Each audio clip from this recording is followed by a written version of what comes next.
Antoine Laurent contemplait la maison délabrée et se disait qu'il venait soit de faire l'affaire de sa vie, soit la plus grosse erreur de son existence. 70 000 € pour une maison de campagne en Île-de-France, à 1 heure de Paris. Un terrain de 1000 mètres carrés. Pas cher. Trop pas cher. La raison de ce prix dérisoire lui apparut clairement lorsque l'agent immobilier ouvrit le portail et le conduisit jusqu'à la bâtisse. C'était une construction des années 70, à vue de nez. Un plain-pied en bois. Le toit s'affaissait, la peinture s'écaillait, les fenêtres étaient fissurées. L'intérieur était encore pire. De vieux meubles, une odeur de moisi, du papier peint jauni par le temps, des plafonds tachés par les fuites. La maison était à l'abandon depuis au moins 5 ans. Mais les fondations étaient solides, les murs porteurs intacts, l'électricité fonctionnait et il y avait un puits pour l'eau. Antoine avait 55 ans, ancien capitaine au long cours. 30 ans passés en mer, il avait pris sa retraite l'année précédente. Sa femme était décédée 3 ans plus tôt d'un cancer. Ses enfants avaient grandi et vivaient leur propre vie dans d'autres villes. Antoine se retrouvait seul dans son 2 pièces parisien avec une pension de 1 500 € par mois. L'ennui, la solitude, la mélancolie. Il avait décidé d'acheter une maison de campagne pour s'occuper. Il avait économisé, rassemblé 70 000 €. Pendant un mois, il avait cherché des annonces sur Internet. Cette maison l'avait attiré par son prix et son emplacement. Il était venu la visiter. Elle était vendue par les héritiers du défunt propriétaire, un certain Victor Dubois. Ce vieil homme avait vécu ici seul et était mort il y a 5 ans. Ses héritiers vivaient en Provence. La maison ne les intéressait pas, ils vendaient en l'état. Antoine avait négocié et fait baisser le prix à 70 000 €. Les papiers avaient été signés en 1 semaine. La maison était désormais à lui. Son plan était simple, la retaper pendant l'été pour y vivre du printemps à l'automne. L'hiver, il resterait en ville. Il avait des bras, du temps et de l'argent pour les matériaux. Il arriva en tant que propriétaire un jour de la mi-mai. Le temps était chaud et ensoleillé. Il avait apporté ses outils, des matériaux de construction, des provisions. Il passa la première nuit sur un lit de camp dans la chambre. Le lendemain matin, il commença les travaux. La première chose à faire était d'arracher le papier peint pour évaluer l'état des murs. Il commença par le salon, la plus grande pièce. Le papier peint était vieux, un modèle des années 70, jaunâtre avec des motifs floraux. Il y avait plusieurs couches, preuve que les murs avaient été retapissés de nombreuses fois. Antoine glissa la spatule sous un coin près de la plinthe et commença à arracher des bandes. La première couche s'enleva facilement, révélant une deuxième, encore plus ancienne, puis une troisième. La quatrième couche, cependant, tenait bon, collée à mort. Antoine humecta le mur avec un pulvérisateur, attendit un peu, puis recommença à gratter délicatement. Le papier peint partait par petits morceaux. En dessous, l'enduit était inégal et s'effritait par endroits. Il travailla pendant 3 heures et nettoya la moitié d'un mur. Fatigué, il fit une pause et sortit fumer une cigarette. Puis il retourna à sa tâche.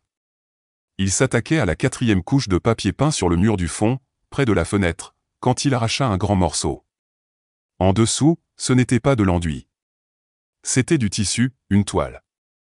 Antoine s'arrêta, plissa les yeux. Un morceau de toile peinte était collé au mur. De la peinture à l'huile, des tons bleus et verts, une scène marine. Quelqu'un avait collé un tableau au mur avant de le recouvrir de papier peint. Son pouce accéléra. Avec précaution, il commença à enlever le papier peint tout autour de la toile. Il dégagea un carré d'environ 1 mètre sur 70 cm. La toile était fixée au mur avec une sorte de colle. Pourquoi? Antoine souleva délicatement un coin de la toile. La colle était vieille, sèche, et la toile commença à se détacher du mur. Il y travailla pendant 1 heure, séparant lentement la toile de l'enduit. Finalement, il la retira complètement, la roula avec une infinie précaution et la porta dehors à la lumière du soleil. Il déroula la toile sur l'herbe. C'était une marine à l'huile. Une mer déchaînée. Des vagues immenses. Un ciel d'orage, et au loin, un navire en train de sombrer.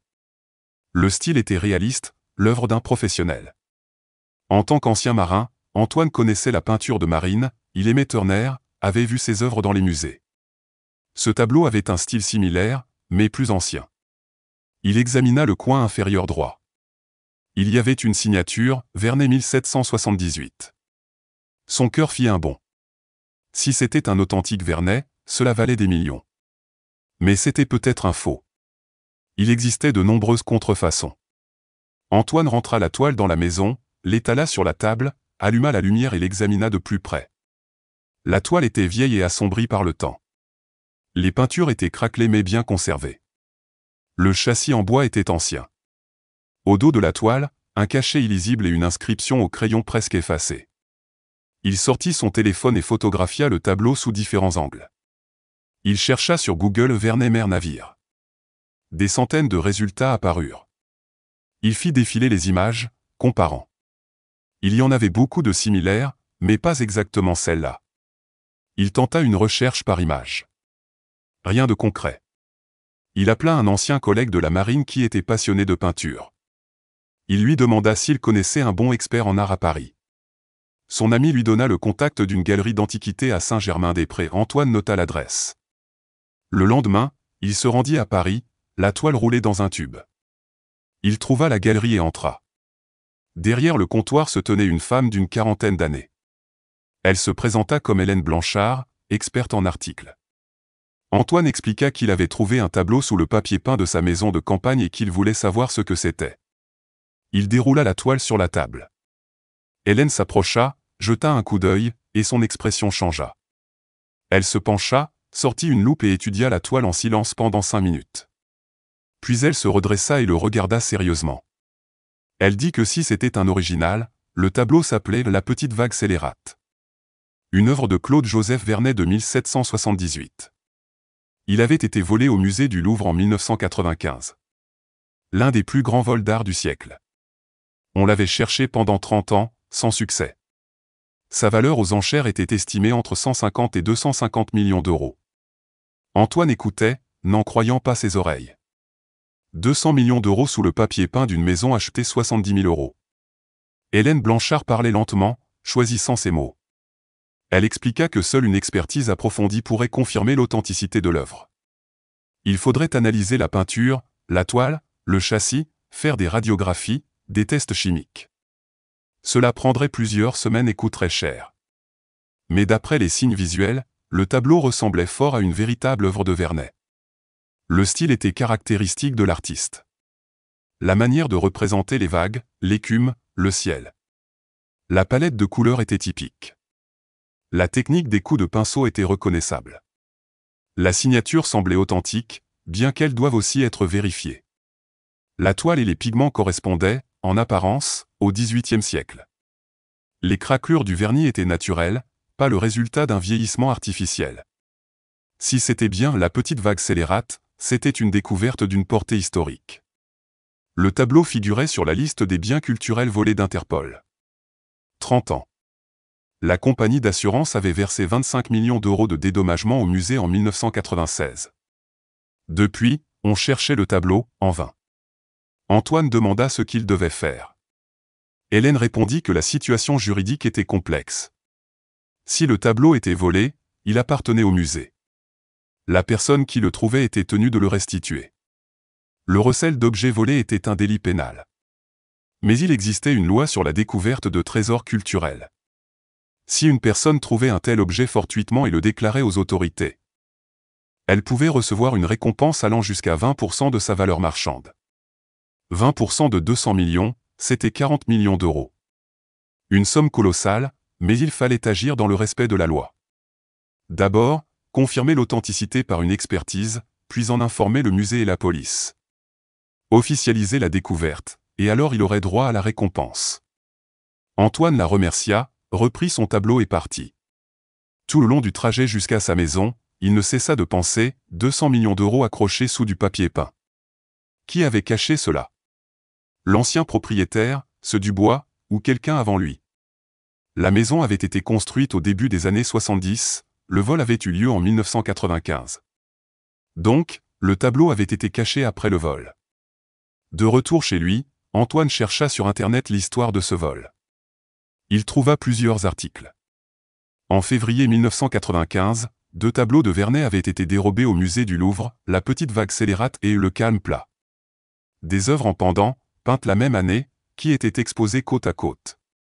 Le système de sécurité était en maintenance.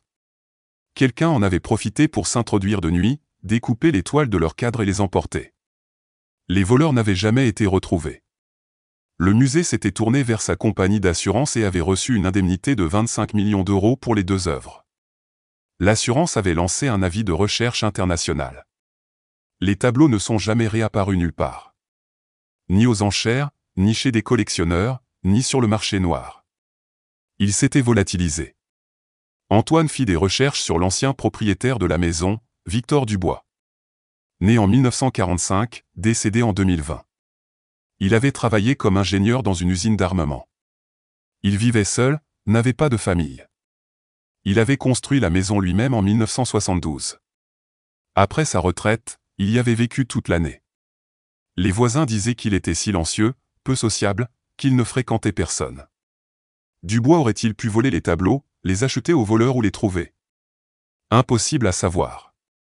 Mais le fait était qu'un tableau était caché sous le papier peint de sa maison. Et le deuxième? Était-il ici aussi? Antoine retourna dans le salon et se mit à inspecter les murs. Il se mit à tapoter les cloisons, à la recherche de cavités. Rien. Il alla dans la chambre, vérifia, rien non plus. La cuisine, le couloir, la véranda.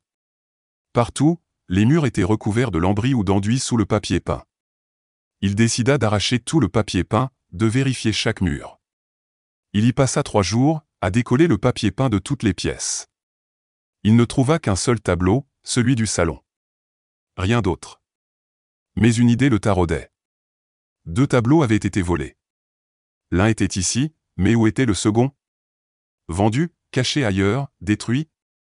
Antoine sentait qu'il était tout prêt.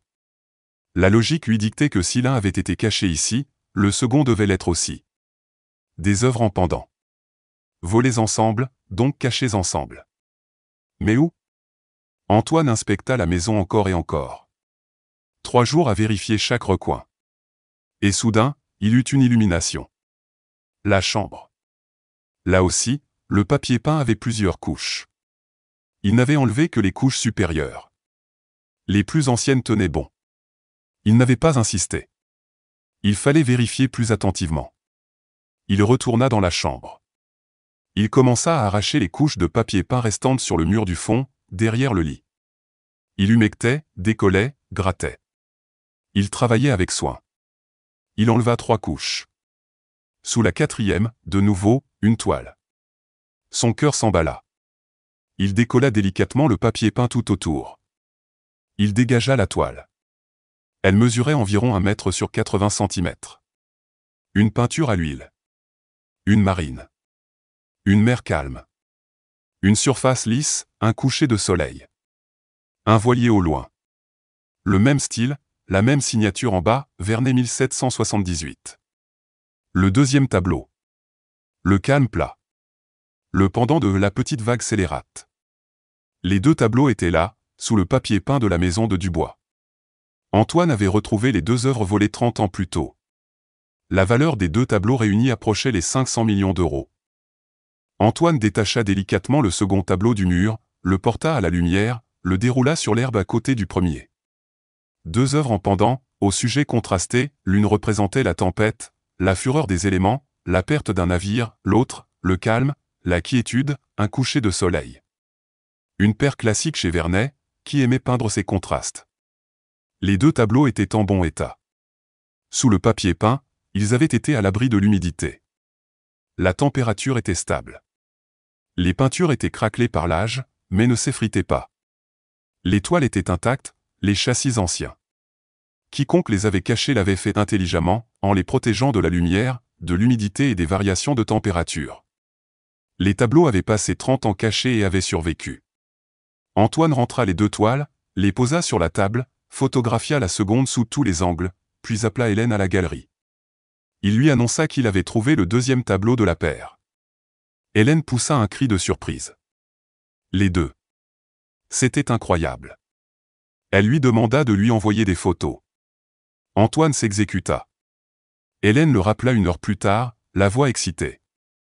Elle lui dit que d'après la photo, il s'agissait bien du pendant du premier, mais qu'une expertise était nécessaire. Antoine accepta, apporta le second tableau au même laboratoire et commanda une analyse complète. Encore 5 000 €. Il avait dépensé 10 000 € en expertise, mais c'était une bagatelle comparée à la valeur de sa trouvaille. Il attendit encore 3 semaines. Pendant tout ce temps, il ne tint pas en place. 2 tableaux valant un demi-milliard d'euros se trouvaient chez lui. C'était effrayant. Il fit installer une alarme, des caméras de surveillance autour de la maison, des serrures renforcées. Il dormait mal, sursautant au moindre bruit. Le résultat de l'expertise arriva. Le deuxième tableau était également authentique. Claude-Joseph Vernet, Le calme plat, 1778. Le pendant de La petite vague scélérate. Tous les paramètres correspondaient. La valeur estimée des 2 œuvres aux enchères se situait entre 300 et 500 millions d'euros, en fonction de la demande. Antoine était assis, les rapports d'expertise en main, faisant des calculs mentaux. Selon la loi sur la découverte de biens culturels, l'État pouvait verser aux découvreurs jusqu'à 20% de la valeur marchande. 20% de 500 millions, c'était 100 millions d'euros. Mais cela, c'était en agissant légalement. Rendre les tableaux au musée, officialiser la découverte, obtenir la récompense par voie de justice. Le processus pouvait durer des années, le pourcentage pouvait être revu à la baisse, on pouvait même lui refuser tout net, en invoquant une raison ou une autre. Il y avait une autre option, vendre les tableaux sur le marché noir. À des collectionneurs privés qui ne posent pas de questions, obtenir de l'argent liquide tout de suite. Mais c'était illégal. Recel, trafic de biens culturels, jusqu'à 10 ans de prison. Sans compter le risque de se faire arnaquer, voler, tuer. Une troisième option, essayer de négocier avec la compagnie d'assurance. Ils avaient indemnisé le musée il y a 30 ans. Juridiquement, les tableaux leur appartenaient en partie. Peut-être pouvaient-ils leur vendre les tableaux? À eux de se débrouiller avec le musée. Obtenir l'argent plus rapidement et plus légalement que par l'État. Antoine décida d'agir avec prudence. Il consulta d'abord un avocat. Il en trouva un spécialisé dans le droit des biens culturels et lui expliqua la situation. L'avocat étudia les documents, réfléchit pendant 2 jours, puis rendit son verdict. Selon la loi, Antoine était tenu de signaler sa découverte à la police et au musée. Les tableaux étaient volés, propriété de l'État, et le recel était punissable. Mais il y avait des nuances. Antoine avait trouvé les tableaux par hasard, sur une propriété légalement acquise. Il ne savait pas qu'ils étaient là. C'était une découverte, pas un vol. La loi sur les découvertes lui donnait droit à une récompense. Habituellement de 10 à 20% de la valeur, mais la décision finale revenait au tribunal. On pouvait lui accorder moins, ou même rien. La compagnie d'assurance qui avait indemnisé le musée avait aussi des droits sur les tableaux. Ils avaient payé, donc ils étaient en partie propriétaires. On pouvait essayer de négocier avec eux, de leur vendre la découverte pour un pourcentage de la valeur. C'était plus légal et plus rapide qu'avec le musée. Quant à la vente sur le marché noir, l'avocat la déconseillait formellement. Trop risqué. Les collectionneurs criminels étaient des gens dangereux. Ils pouvaient arnaquer, voler, tuer. Et il y avait le risque à vie de se faire prendre et d'aller en prison. Antoine remercia l'avocat et lui régla ses honoraires de 10 000 € pour la consultation. Il décida d'agir ainsi, d'abord, informer le musée de sa découverte, l'officialiser, puis contacter la compagnie d'assurance, leur proposer de racheter les tableaux, négocier, obtenir le maximum. Il appela le musée du Louvre, demanda à parler au directeur, lui expliqua qu'il avait retrouvé les tableaux de Vernet volés en 1995. Il avait les expertises confirmant leur authenticité. Il voulait les restituer au musée et obtenir la récompense prévue par la loi. Il y eut un silence de 10 secondes à l'autre bout du fil. Puis le directeur lui demanda de patienter et le passa à son adjoint. Ce dernier nota les coordonnées d'Antoine et lui dit que des représentants du musée et de la police viendraient le lendemain pour vérification. Antoine donna l'adresse de sa maison de campagne et accepta le rendez-vous. Le lendemain, 5 personnes arrivèrent, le directeur du musée, 2 experts en art, un enquêteur de l'Office central de lutte contre le trafic des biens culturels et un officier de police. Antoine leur montra les tableaux. Les experts les étudièrent pendant 1 heure et confirmèrent leur authenticité. L'enquêteur dressa un procès-verbal et saisit les tableaux en tant que pièce à conviction, remettant un reçu à Antoine. Le directeur du musée le remercia pour son honnêteté, lui dit que le musée appréciait sa découverte et qu'il était prêt à demander qu'on lui accorde la récompense maximale. 300 000 €. Une prime garantie. Antoine eut un petit rire. 300 000 € pour une trouvaille d'un demi-milliard. C'était ridicule. Il déclara qu'il exigerait les 20% prévus par la loi. Soit 100 millions d'euros, par voie de justice s'il le fallait. Le directeur fronça les sourcils. De telles sommes n'étaient jamais versées. L'État ne pouvait pas se le permettre. On lui donnerait au maximum 1 million d'euros. Antoine refusa. Il dit qu'il prendrait des avocats et se battrait. Les visiteurs repartirent avec les tableaux. Antoine resta seul dans sa maison, comprenant qu'une longue bataille juridique commençait. Mais 100 millions d'euros en valaient la peine. 2 jours après la saisie des tableaux, l'inspecteur Fournier l'appela et le convoqua au commissariat pour une déposition officielle. Antoine s'y rendit et donna une explication détaillée de la manière dont il avait acheté la maison, enlevé le papier peint et trouvé les tableaux. Il montra les documents d'achat de la propriété, les factures de matériaux, les rapports d'expertise. L'inspecteur prenait des notes, hochait la tête. Il lui demanda si, en achetant la maison, il savait que les tableaux s'y trouvaient. Antoine répondit que non, qu'il l'ignorait totalement. C'était une découverte fortuite. L'inspecteur lui demanda s'il avait enquêté sur les liens de l'ancien propriétaire, Dubois, avec le vol. Antoine répondit qu'il avait essayé, mais n'avait rien trouvé de concret. Dubois était mort, on ne pouvait plus l'interroger. L'inspecteur referma le dossier et dit à Antoine qu'il n'était accusé de rien. Il avait agi légalement, signalé sa découverte, restitué les tableaux. C'était un citoyen modèle. L'enquête sur le vol de 1995 serait rouverte, mais il y avait peu de chances qu'elle aboutisse. Trop de temps avait passé. Les pistes étaient froides. Antoine s'enquit de la récompense. L'inspecteur haussa les épaules. Cela ne relevait pas de sa compétence.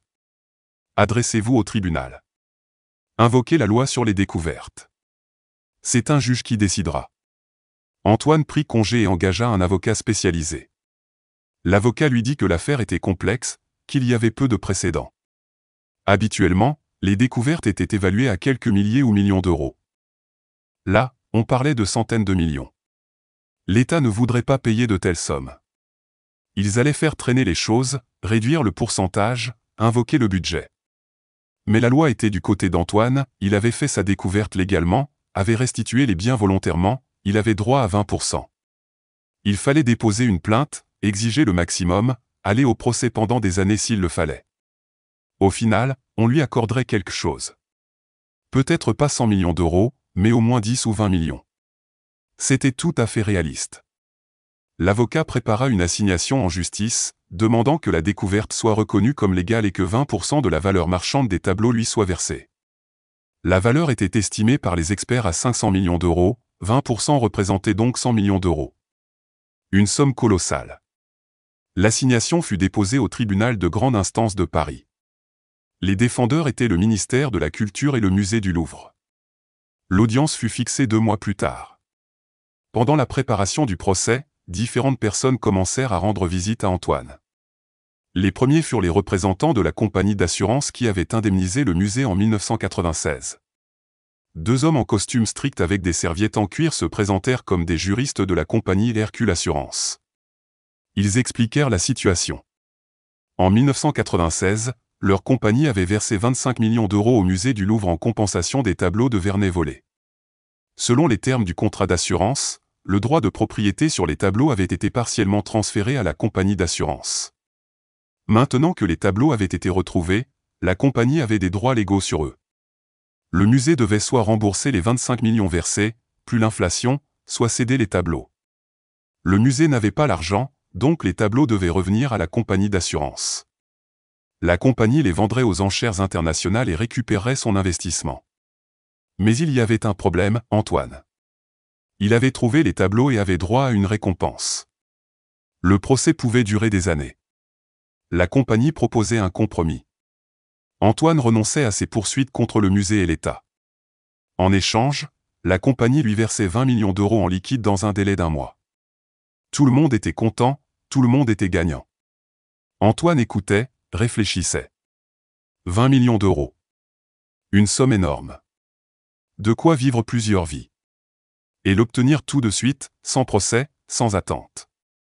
Mais si les tableaux valaient 500 millions, 20% représentait 100 millions, 5 fois plus que ce qu'on lui proposait. Certes, le tribunal pouvait lui accorder moins, ou rien du tout, ou faire traîner les choses pendant 10 ans. Alors que 20 millions, c'était là, tout de suite. Antoine dit qu'il allait y réfléchir, demanda une semaine. Les juristes lui donnèrent leurs cartes de visite, lui demandèrent de les rappeler et partir. Antoine appela son avocat et lui parla de la proposition. L'avocat lui conseilla de ne pas se presser. L'assurance essayait de récupérer son investissement avec des pertes minimales. 20 millions, c'était peu. Il fallait négocier, exiger 50 millions ou aller au procès jusqu'au bout. Mais pendant qu'Antoine réfléchissait, il reçut d'autres visiteurs, bien moins amicaux. 3 jours après la visite de la compagnie d'assurance, 2 hommes arrivèrent à sa maison de campagne dans un 4x4 noir aux vitres teintées. Ils sonnèrent à la porte le soir, à la tombée de la nuit. Antoine ouvrit, pensant que c'était un voisin ou le facteur. Sur le seuil se tenaient 2 hommes d'une quarantaine d'années, athlétiques, en blouson de cuir. Le visage dur, le regard lourd. L'un se présenta comme Marc, le second resta silencieux. Ils dirent qu'ils venaient pour affaire. Il fallait parler de sa trouvaille. Antoine se méfia, mais les laissa entrer. Ils entrèrent dans le salon, s'assirent sur le canapé sans enlever leur blouson. Marc alla droit au but. Il parlait doucement, mais d'un ton dur. « On sait que tu as trouvé les tableaux de Vernet. On sait que tu les as rendus au musée. C'était stupide. Tu aurais pu les vendre et toucher du vrai fric. Maintenant, tu vas te battre pendant des années avec l'État pour des clopinettes. » Antoine se taisait, écoutait. Marc continua, « Nous avons un client, un collectionneur privé étranger, très riche, prêt à acheter ses tableaux sans poser de questions, en liquide. Les tableaux sont déjà au musée, dit Antoine. Marc eut un petit rire. On peut les sortir du musée. On a des gens pour ça. C'est une question de prix et d'accord. On te propose un marché. Tu nous aides à accéder aux tableaux. On les récupère, on les vend aux collectionneurs pour 100 millions d'euros. On te donne 50%. 50 millions d'euros en liquide. Sans procès, sans impôt, sans attente. Antoine secoua la tête. C'est un vol au musée, un crime. Je ne participerai pas à ça. Marc se pencha en avant. Écoute bien. Tu es déjà dans le coup.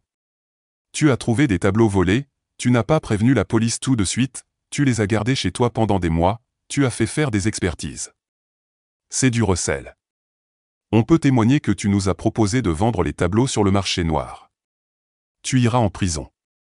Antoine se leva. Ce sont des menaces et du chantage. Sortez de chez moi.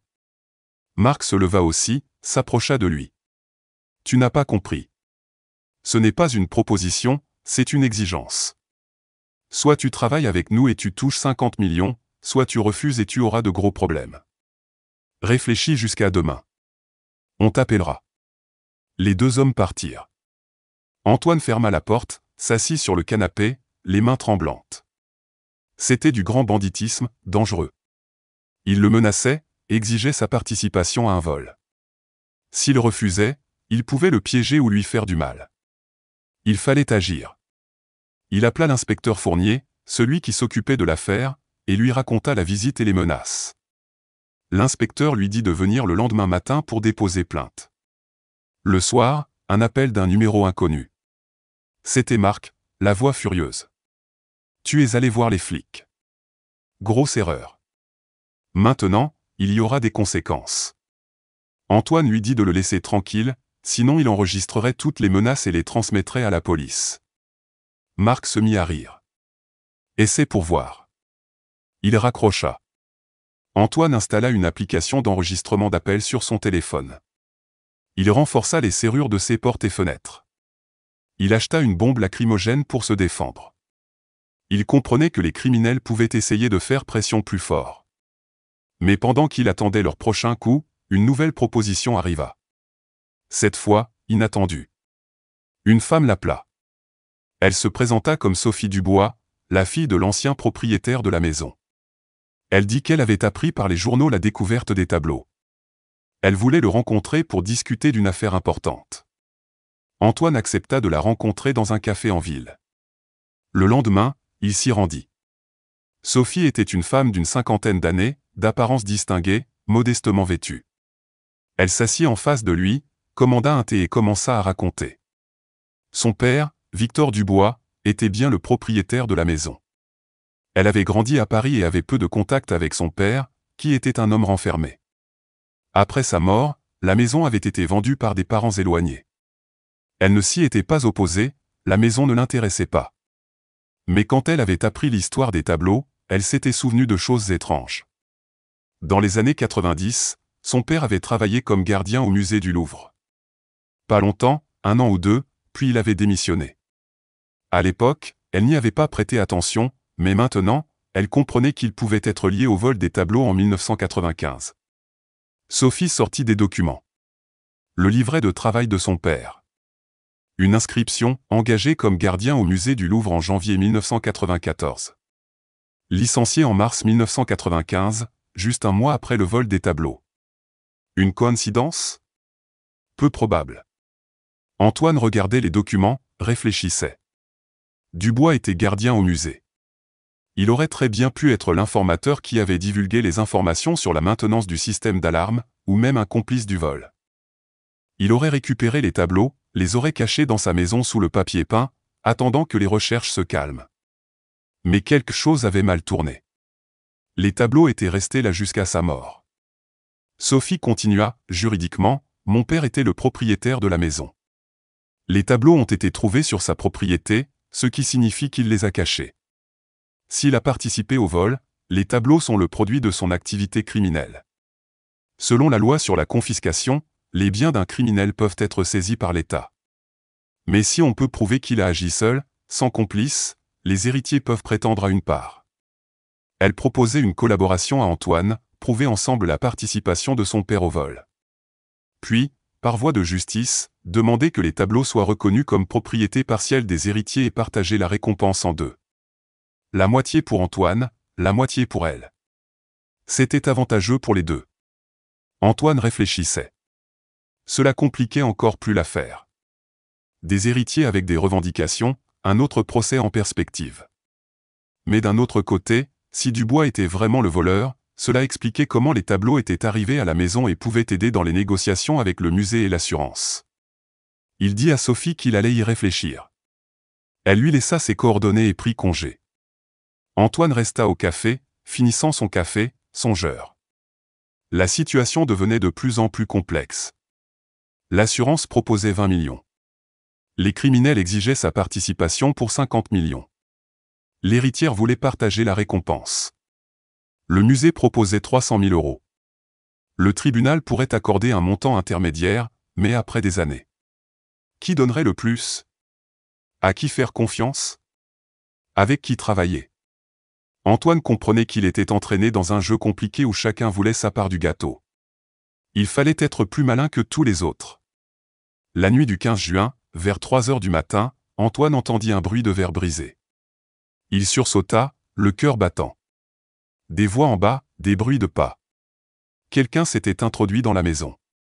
Antoine attrapa sa bombe lacrymogène et son téléphone, mais n'eut pas le temps de composer le numéro de la police que la porte de sa chambre fut défoncée d'un coup de pied. 4 hommes masqués, vêtus de sombre et armés de lampes de poche, firent irruption dans la pièce. L'un d'eux tenait un pistolet. Ils lui crièrent de se coucher à plat ventre, les mains derrière la tête. Antoine tenta de les asperger avec sa bombe, mais il fut projeté au sol d'un coup violent. On lui arracha la bombe des mains, on le plaqua au sol, on lui tordit les bras dans le dos et on lui passa des menottes en plastique au poignet. L'un des agresseurs s'accroupit à côté de lui et lui pointa une lampe torche dans le visage. La voix lui était familière. C'était Marc. « Tu pensais pouvoir nous doubler, aller voir les flics et t'en tirer? Tu t'es trompé. Maintenant, tu vas nous dire où sont les tableaux. » Antoine répondit d'une voix rauque que les tableaux étaient au musée, que l'inspecteur les avait saisis. Marc le frappa d'un coup de poing dans l'estomac. La douleur le transperça, il suffoqua. Marc l'attrapa par les cheveux et lui releva la tête. « Ne mens pas. Le musée garde les tableaux pour expertise pendant au moins 1 mois. Puis le procès durera encore 6 mois. Les tableaux sont quelque part ici, en attendant. Dis-nous où. » Antoine répéta la vérité, qu'il ne savait pas. L'inspecteur les avait emportés comme pièces à conviction. Marc ne le crut pas et ordonna de fouiller la maison. Les trois autres commencèrent à saccager les pièces, à retourner les meubles, à éventrer le plancher, à défoncer les murs. Ils cherchaient les tableaux. Le bruit, le chaos, la destruction. Marc resta avec Antoine, continuant de le frapper, exigeant des aveux. Il le frappait aux côtes, au visage, aux reins. Antoine criait qu'il disait la vérité. Les tableaux n'étaient pas là. Marc, incrédule, sortit un couteau et le lui plaqua sur la gorge. « Je te le demande une dernière fois, où sont les tableaux? Tu parles ou je te tranche la gorge ?» À travers la douleur. Antoine halta que les tableaux étaient au commissariat, dans la salle des scellés. Bureau 312. Inspecteur Fournier. Marc le regarda dans les yeux et décida qu'il disait la vérité. Il rangea son couteau, se releva et cria aux autres d'arrêter les recherches. « Les tableaux ne sont pas ici. On s'en va. » Mais avant de partir, Marc se pencha vers Antoine et lui dit d'une voix basse et méchante, « Tu regretteras de t'être mêlé de cette affaire. On récupérera les tableaux, et tu n'auras rien.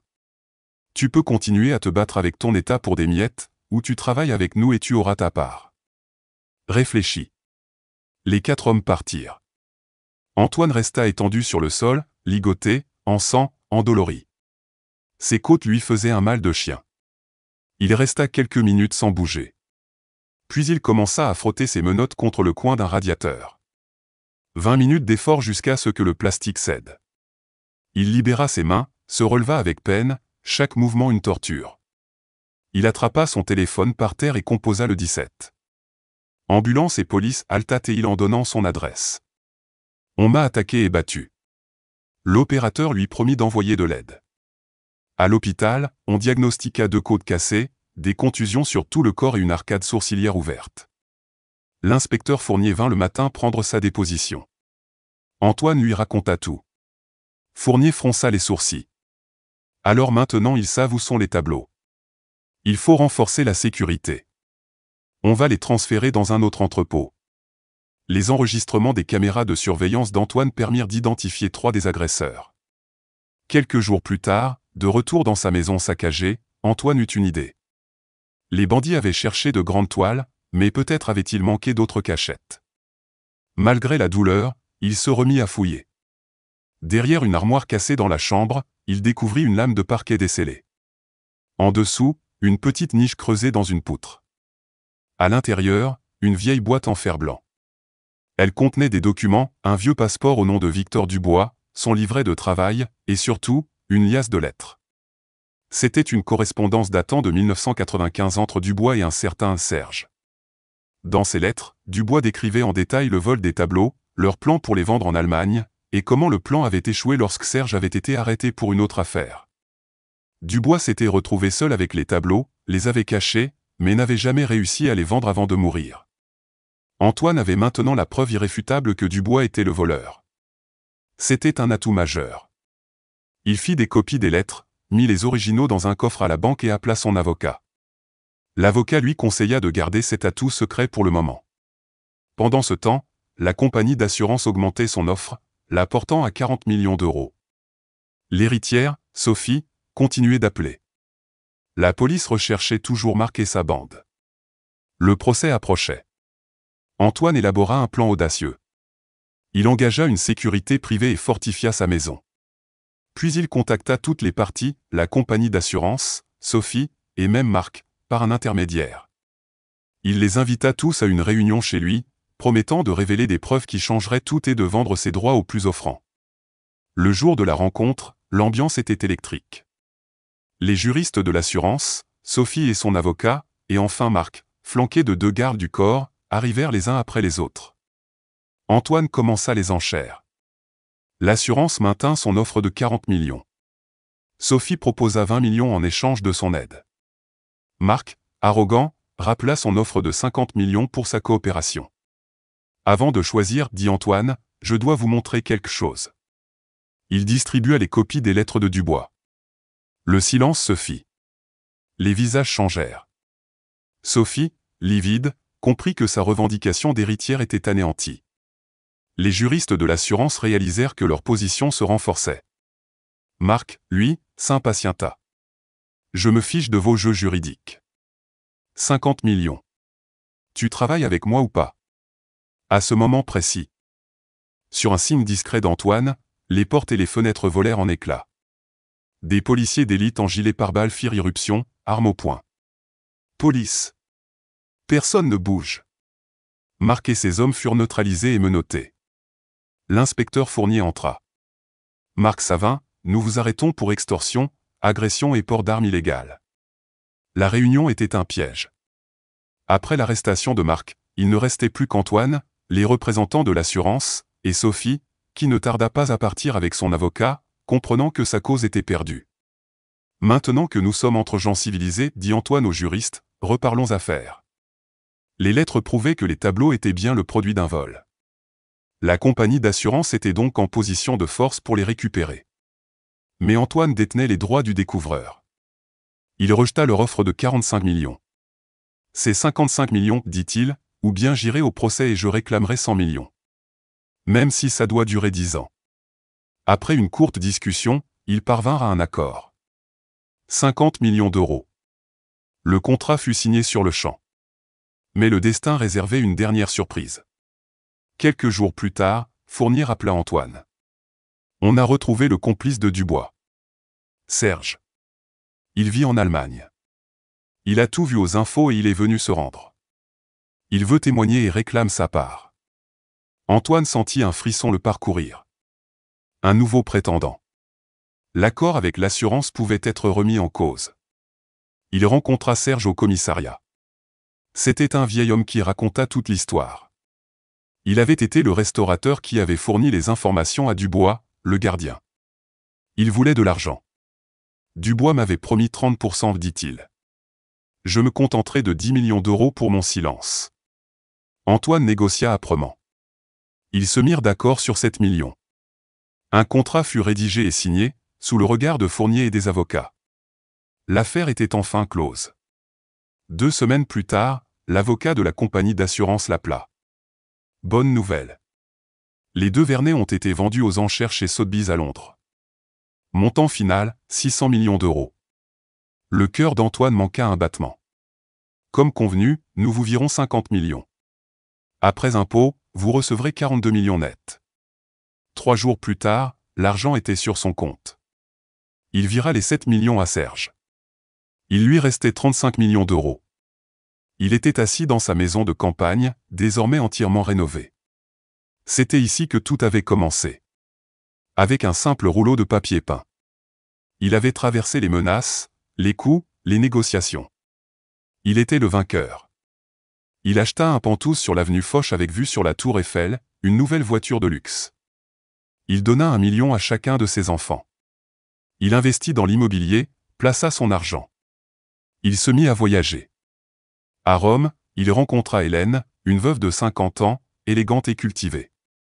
Ils tombèrent amoureux et se marièrent 6 mois plus tard. 2 ans après la découverte, Antoine était sur la terrasse de son appartement parisien, un café à la main, contemplant la ville. Hélène lisait à ses côtés. La vie était belle. Un seul achat avait changé son existence à jamais. Le pauvre marin à la retraite était devenu multimillionnaire. Il avait risqué, s'était battu, avait déjoué tous ses adversaires et avait obtenu sa juste récompense.